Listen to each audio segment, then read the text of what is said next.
नमस्कार प्रेक्षकांनो, स्वर्ग मराठी या चॅनलवर तुमचे मनपूर्वक स्वागत. प्रेमाची गोष्टच्या आजच्या भागामध्ये आपण पाहणार आहोत. इंद्र ही मुक्ताला म्हणत असते की मी लकीसाठी मुलगी पाहिली आहे. तेव्हा स्वाती म्हणते, कोण ग, शेवंतीची मुलगी का? इंद्रा म्हणते, नाही, लकीची आरती. तेव्हा सर्वांना धक्काच बसतो की आता हे काय मध्येच इंद्रा असं का म्हणत आहे. कारण ज्या दिवशी लकीला समजवण्यासाठी आरती घरी आली होती तेव्हा तिचा सर्वांनी अपमान केला होता. मग मुक्ता म्हणते, आई तुमचं म्हणणं बरोबर आहे, पण या अगोदरसुद्धा आपण आरतीशी बोललो ह्या विषयावर, तेव्हा तुम्ही निगेटिव्ह होता, तुम्ही त्यांना नकार दिला आणि आता आपल्याला गरज आहे म्हणून आपण तिला जर विचारलं तर मला वाटत नाही की ती हो म्हणेल. मग स्वाती म्हणते, का हो म्हणणार नाही? अगं तिलासुद्धा गरज आहे तिच्या तेव्हा सागर म्हणतो, एक काम करा, तुम्ही आरतीला लकीचंच तिथे बाळ आहे बोलून ते. घ्या. मग तेव्हा मुक्ता आरती म्हणते, का ठीक नाही आहे, मी तयार तिला होणार? फोन करते, आपण प्रयत्न तर आपण करायला तिच्याशी हवाय. बोलूयात. आपण तिची सागर समजूत म्हणतो, ठीक काढली आहे, तर तुम्ही ती का मुक्ता नाही बोलून घ्या ऐकणार? तिच्याबरोबर, तेव्हा काय इंद्र आहे म्हणते, तो हो, निर्णय माझ्या आपल्याला पोराचं लगेच कळेल. मूल तिच्या म्हणून पोटात आता आहे, इंद्राने तेव्हा स्वातीला तिला जरा धीर ही देतो गोष्ट की मान्य मुक्ता करावीच तिला लागेल. समजावेल. तीच ह्या असं त्यांना घराची सून परत एकदा होणार मुक्ताचीच असं गरज म्हणून आता लागलेली आहे. सर्वजण प्लॅन तर करतात की दुसरीकडे आपण सावनी सगळ्यांनी ही आरतीकडे आरतीला म्हणते जायचं की आणि आरती, तिला अगं अजून समजावायचं. लकीचं सत्य त्याच्या घरच्यांना माहिती नाहीये ना. जेव्हा माहिती होईल ना तेव्हा बघ कसे पाया पडतील तुझ्याकडे. पण तू ठीक आहेस ना? तुझी तब्येत तर बरी आहे ना? बाळाचं व्यवस्थित आहे ना हालचाल? आणि तू वॉकिंगला जातेस ना? तुला काय खावंसं वाटतं ग? हे बघ आरती, मी तुझी खूप काळजी करते आणि अशी काळजी आई सोडून ह्या जगात कोणीच करत नाही. तेव्हा ती मुद्दामूनच आता आरतीचे चांगल्याच प्रकारे कान भरवते आणि आरतीला म्हणते की सगळे इथे जेव्हा नाक घासून येतील ना तेव्हा तू नकार दे, त्यांना बिलकुल हो म्हणू नकोस. का? जेव्हा तुला गरज होती तेव्हा तुला घरातून त्यांनी बाहेर हाकललं, तुला ॲक्सेप्ट केलं नाही आणि आता त्यांना गरज आहे म्हणून इथे येणार आहेत का ते तुझी माफी मागायला? बिलकुल त्यांना थारा देऊ नकोस, काही गरज नाही. असं आता म्हटलं. आरती म्हणते की हो ठीक आहे, मलासुद्धा आता काहीच इंटरेस्ट राहिलेला नाही आहे त्या लकीमध्ये.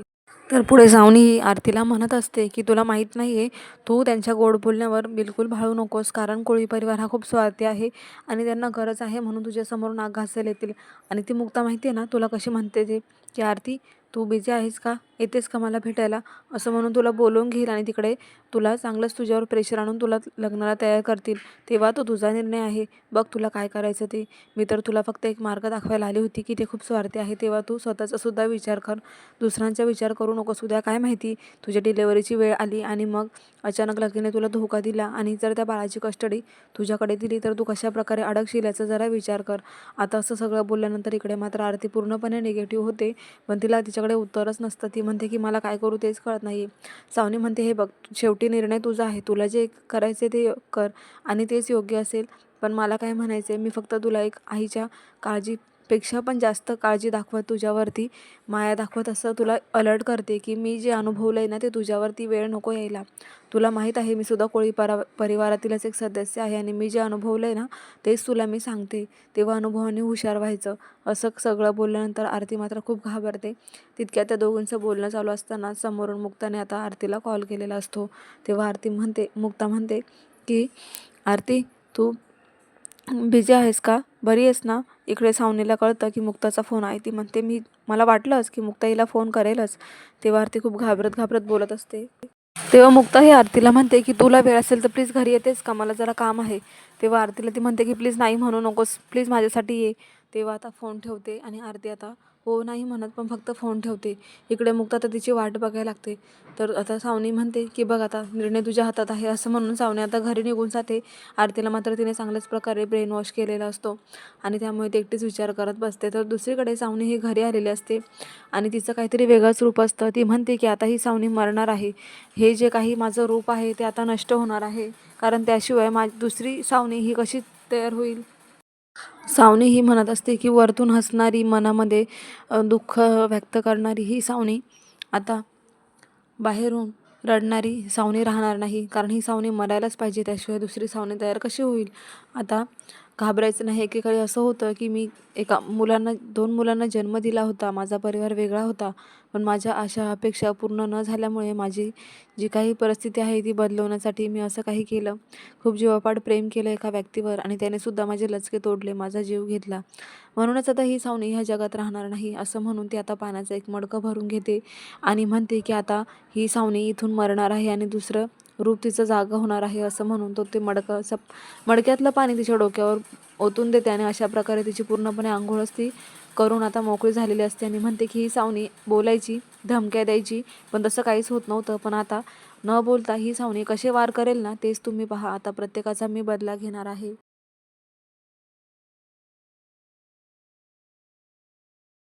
सावनी एकटीच बोलत असते आणि तिच्या हातातल्या बांगड्या, मंगळसूत्र सगळं काही फेकत बोलत असते की मी आत्तापर्यंत अपमान, राग, टोमणे सगळं काही सहन केलं, पण आता ही सावनी सहन करणार नाही.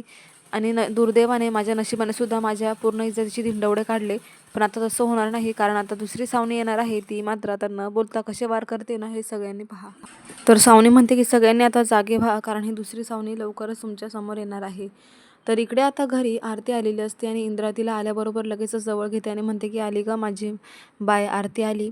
आणि आरती तू कशी आहेस? किती तेज आले ग तुझ्या चेहऱ्यावरती, छानच दिसते तू. तुझं माझ्या लकीवर खूप प्रेम आहे ना? तेव्हा काय घेणार तू, चहा कॉफी असं विचारून तिला बसवते. आरती मात्र एकही शब्द बोलत नसते. त्यानंतर इंद्रा म्हणतात की घे ना काहीतरी, स्वाती उठ ना, दे तिला काहीतरी. पण आरती म्हणते की मला काहीच नको आहे. मुक्ता म्हणते अगं आरती पाणी तरी घे. तरी आरती म्हणते की मला काहीच नको आहे, पाणीसुद्धा नाही प्यायचं. तेव्हा आता इंद्रा म्हणते की बाय म्हणजे कशी आहेस ग तू? अगं तुझं माझ्या लकीवर खूप प्रेम आहे ना, म्हणूनच तुला आम्ही इथे बोलवलं आहे. तेव्हा आता इंद्रा आतमध्ये जातात आणि ओटीचं सामान घेऊन येतात आणि आरतीला म्हणतात की हे घे, आमच्याकडे ना अशी पद्धत आहे. आमच्याकडे काय, आपल्याकडे म्हणावं लागेल आता. अगं आपल्याकडे ना अशी पद्धत आहे ओटी भरायची. आरती मात्र तिला काहीच कळत नसतं आता काय करायचं. तितक्यात मुक्ता म्हणते हो आई, आपण काय ठरवलं होतं की तिला अगोदर समजवायचं, असं दबावाखाली आपण तिला होकार द्यायला भाग नाही पाडू शकत. तेव्हा इंद्रा म्हणते कसला दबाव, कसला होकार? अगं तिचं माझ्या लकीवर प्रेम आहे ना, मग ओटी नको का भरायला तिची? ती या घरची सून होणार आहे ना. इंद्रा म्हणते मला माहीत आहे तू एका बाळाची आई होणार आहेस ना आरती, अगं म्हणून मी तुझी ओटी भरत होते. पण आरती म्हणते की मला ओटी नको आहे. तेव्हा लकी म्हणतो अगं आरती, मी अजूनही त्या भावना विसरलेलो नाही आहे. माझ्या मनाचा दुबळेपणा होता की मी तुला तेव्हा नकार दिला, पण खरंच माझं तुझ्यावर खूप प्रेम आहे आरती. आपण पुन्हा एकत्र यायचं का? तुझी काय इच्छा आहे? अगं बाळाचा बाप मी आहे, तेव्हा मला अधिकार आहे तुझ्याशी बोलण्याचा, बोल ना आरती. पण आरती काहीच म्हणत नसते, ती खूप शांतच बसलेली असते. तेव्हा पुन्हा इंद्र तिला ओटी द्यायला भाग पाडतात की घ्यायलाच लावतात. मग आता आरती म्हणते की सॉरी, मला माफ करा, पण मी ओटी नाही घेऊ शकत. कारण लकी तू आता जे म्हणालास ना की तुझं माझ्यावर खूप प्रेम आहे, तर नात्यामध्ये भावनांपेक्षा विश्वासाला जास्त महत्त्व असतं आणि माझा तो विश्वास तुझ्यावर आता नाही आहे. कारण तू किती खरं बोलतो आणि किती नाही ना, ते मला चांगल्या प्रकारे माहिती आहे. तेव्हा मुक्ता म्हणते आरती ऐक ना एकदा माझं जरा ऐक. तेव्हा आरती म्हणते थांबा मुक्ता मॅडम, मला आता काहीच ऐकायचं नाही आहे. कारण लकी आता बाप होणार नाही, म्हणून तर त्याला आता त्याचं प्रेम व्यक्त करावं असं वाटलं का? तेव्हा आता सर्वांना धक्काच बसतो की आरतीला तर ही गोष्ट माहिती आहे. तेव्हा सर्वजण विचारतच पडतात की आरती असं कसं म्हणते, आरतीला कोणी सांगितलं? सगळ्यांना आता प्रश्न पडलाय की आरतीला लकीचं सत्य कसं समजलं. तरीही लकी पुन्हा उभा राहतो आणि आरतीला म्हणतो की आरती खरंच माझ्यावर विश्वास ठेव, मला बदलायचं आहे, मी तुला ॲक्सेप्ट करतोय, कारण आपण पुन्हा एकदा एकत्र येऊन सुखाने संसार करू शकतो. मी तुला कधीच नाही फसवणार, प्लीज आरती माझ्यावर विश्वास ठेव. पण आरती म्हणते आता मगाशी जे प्रेमाचं नाटक करत होता ना, त्याच्यावर माझा बिलकुल विश्वास नाही आहे. मला तू जो अनुभव दिला आहे ना, जी शिक्षा दिली ना, ती आयुष्यभर मी भोगणारच आहे आणि अजून पुढचं आयुष्य माझं खराब करू नको लकी. त्यामुळे माझं ठरलं आहे की मला तुझ्याबरोबर लग्न करण्यात काहीच इंटरेस्ट नाही आहे. तेव्हा आता मुक्ता पुढे होऊन म्हणते की हे बघा सर्वांनी ऐका, हा फक्त सर्वस्वी आरतीचा निर्णय आहे की तिने लकीबरोबर लग्न करायचं की नाही. आपण तिला फोर्स नाही करू शकत. मग आता ती म्हणते की मी इथे आली होती हे ऐकायसाठी नाही, कारण मला अगोदरच ही गोष्ट माहिती होती. तेव्हा सागर म्हणतो एक मिनिट, हे बघा माझ्या घरच्यांकडून मी तुमची माफी मागतो आणि लकीकडून सुद्धा. पण मला हे कळत नाही आहे, मी तुम्हाला ह्याच गोष्टी सांगण्यासाठी इथे बोलवलं होतं, पण तुम्हाला अगोदरच ही गोष्ट कशी काय माहिती? तेव्हा आरती म्हणते की हो, मला सावनीताईंनी हे सगळं आधीच सांगितलं होतं. हे ऐकून तर सर्वांच्या पायाखालची जमीनच सरकते. सर्वांना मोठा धक्काच बसतो, कारण सावनीचं नाव पुढे आल्यामुळे आता सावनीनेच आरती आणि लकीच्या नात्यामध्ये फूट पाडली हे सागर आणि मुक्ताला कळाले. प्रेक्षकांना साफपणे नकार देऊन आता आरती निघून जाते. इकडे मात्र सर्वजण सावनीचा विचार करत असतात.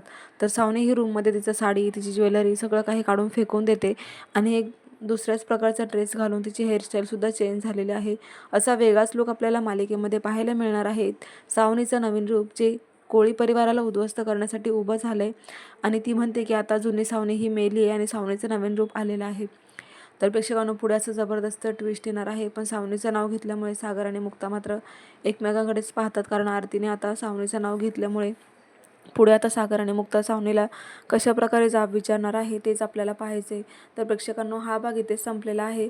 पुढील भागामध्ये आपल्याला असं बघायला मिळतं की दिवाळीच्या लक्ष्मीपूजनाचा कार्यक्रम चालू असतो आणि लक्ष्मीपूजनामध्ये मुक्ता ही पूजा करत असताना अचानकपणे तिच्या साडीला आग लागते. आता ही आगीचा इतका भडका उडतो की तिथे कोणीच नसल्यामुळे मुक्ता खूप ओरडायला लागते. तितक्या सावनी तिला पाहते, तिची साडी जळत असते. सावनी लगेच आता मुक्ताला वाजवते आणि मग सर्वजण त्यांच्या आवाजाने तिथे जमा होतात. तेव्हा लगेच सागर म्हणतो, कसं काय झालं? तर मुक्ता म्हणते, साडीला आग लागली होती आणि आज सावनीमुळे माझा जीव वाचलाय. तेव्हा आता सावनी म्हणते की चटका बसवायचा असेल तर थोडं भाजलं तर कुठे बिघडतं, कारण आता ही आग इतका मोठा भडका घेणार आहे की उद्ध्वस्त करून टाकेल सगळ्यांना, असं ती मनातल्या मनात पुटपुटत असते. इकडे मात्र मुक्ताला असं वाटतं की सावनीमुळे माझा जीव वाचलाय आणि सावनीच्या गोड बोलण्याला कशी भाळली मुक्ता. पुढे काय काय होत राहणार हेच आपल्याला पाहायचे. पाहत राहा प्रेमाची गोष्ट. अशाच मालिकांचे अपडेट पाहण्यासाठी चॅनलला नक्की सबस्क्राईब करा. नोटिफिकेशनसाठी बेल आयकॉनवर क्लिक करा, म्हणजे रोजचे अपडेट्स तुम्हाला वेळेवर पाहायला मिळतील. तर कमेंट करायला विसरू नका. व्हिडिओला लाईक करा, शेअर करा. भेटूया उद्याच्या भागामध्ये. धन्यवाद. पाहत राहा प्रेमाची गोष्ट.